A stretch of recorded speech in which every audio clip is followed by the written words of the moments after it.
Inžinerijos studijos nėra lengvai kremtamų mokslų kryptis, tačiau karjeros perspektyvos turėtų pakeisti daugelio aukštąjį mokslą besirenkančių abiturientų požiūrį į inžinerijos studijų programas. Inžinerinė specialybė visada buvo paklausi. Ką mes matom, tai yra masiškai modernizuojasi geležinkeliai visoje Europoje, ne tik pas mus Lietuvoje, kur Lietuvoje, Latvijoje, Estijoje bus tiesiamas Rail Baltica, bet ir vakarų Europos lygmenį.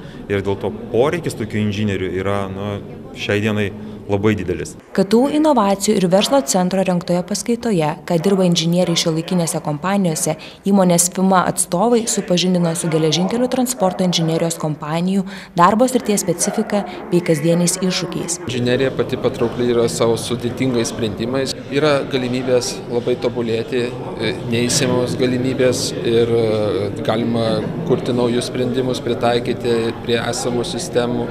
Iššūkiai dažniausiai atsiranda tada, kai reikia sujungti esamas sistemas su naujomis.